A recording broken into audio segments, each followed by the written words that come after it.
Bonjour à tous, bienvenue dans ce deuxième épisode du podcast Tu veux qu'on en parle. Aujourd'hui, nous allons parler du fait de voir, d'écouter et surtout entendre et interpréter.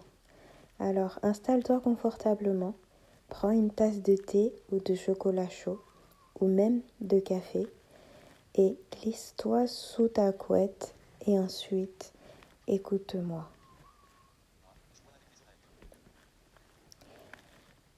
Alors moi, je vois avec les oreilles. Tu trouves ça bizarre? Attends, je vais t'expliquer. Il y a des gens qui disent faut le voir pour le croire. Moi, je dirais plutôt faut l'entendre pour le sentir. Parce que moi, je construis le monde autrement. Pas avec les yeux, mais avec ce que j'ai, l'oreille, la peau, le nez, la bouche et l'âme surtout. On parle souvent de 5 sens comme s'ils étaient rangés chacun dans leur case. Mais dans ma réalité, ils travaillent ensemble, ils se remplacent, ils s'entraident, ils font la tambouille du monde à leur manière. Louis, chez moi, c'est mon phare. C'est avec elle que je capte les gens, les humeurs, les ambiances. Je sais quand tu souris même sans te voir. Je sais quand tu es tendu, même quand tu dis « Oh, ça va ». Je reconnais des gens juste à leur façon de respirer. Mais j'ai pas que ça. Le toucher, par exemple, c'est un sens qu'on sous-estime. Moi, je ressens les lieux avec la peau. Je sais si un endroit est grand, petit, chaud, vide, étouffé, rien qu'à l'écho, à l'air et aux textures sous mes doigts. Et j'aime toucher les objets, les vêtements, les gens que j'aime. Pas pour se voir, mais pour me connecter. L'odorat, lui, c'est une douceur affective. Je reconnais une maison à son odeur, un matin à son parfum de café, une personne à sa lessive, un souvenir à l'odeur de pain grillé ou de savon. C'est faux comme une odeur peut raconter une histoire. Et puis il y a le goût. Le goût, c'est un voyage. Je mange pas juste pour manger. Je goûte pour explorer, pour deviner les épices, pour sentir les soins dans un plat, pour imaginer une scène juste à travers une bouchée. Le goût, c'est un sens ultra émotif chez moi. Et même si je vois pas avec mes yeux, j'ai pas l'impression qu'il me manque un sens. C'est juste que mes autres sens prennent plus de place, ils montent sur scène, ils prennent la lumière et franchement, ça me va. Tu sais, il y a un truc que les gens comprennent pas toujours. C'est pas parce qu'on ne voit pas qu'on ne perçoit pas.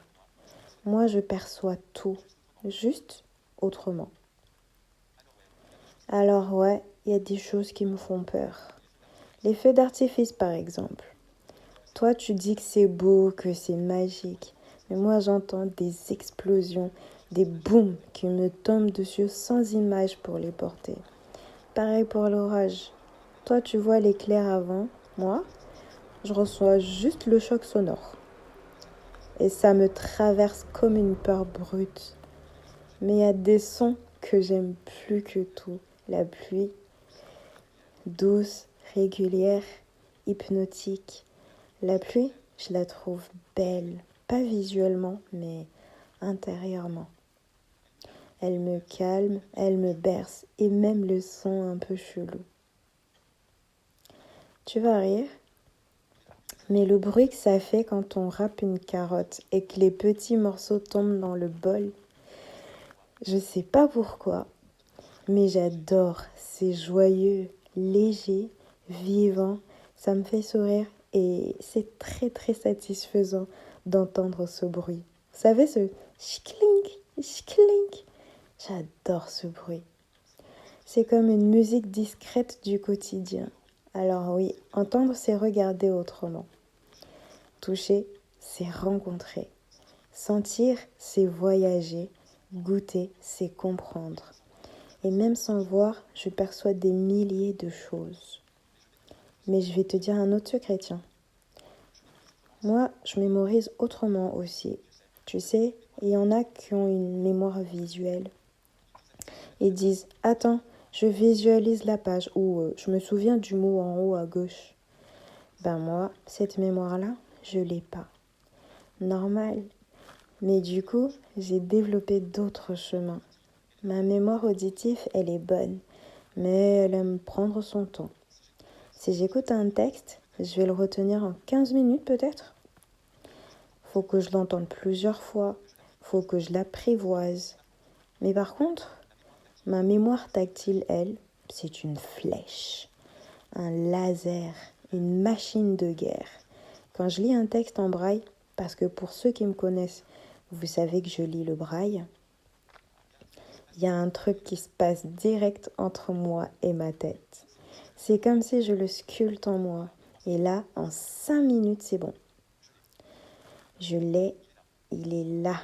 Il ne me quitte plus. Quoique ça dépend parce que des fois, je l'apprends et puis je l'oublie 2 jours après. Mais ça, c'est un autre débat qu'on ouvrira plus tard. C'est drôle, hein. On croit souvent que l'écoute, c'est automatique, mais pas forcément. Moi, je retiens mieux en touchant, en lisant du bout de doigt. C'est plus lent, mais plus profond. Comme si mes mains avaient une mémoire propre. Si je devais expliquer. Un petit cerveau secret dans les bouts des doigts. On va dire ça comme ça. Et puis, il y a aussi la mémoire émotionnelle. Tu me racontes une histoire, je vais peut-être pas retenir les prénoms, mais s'il y avait une émotion forte dedans, je vais m'en rappeler toute ma vie. Alors ça, quand j'étais petite, il y avait une dame qui nous lisait, moi et ses enfants, un livre chaque fois que j'allais chez elle. Et toute ma vie, je me rappellerai de comment elle lisait, le ton qu'elle émettait, l'émotion, tout. Je me rappellerai de tout.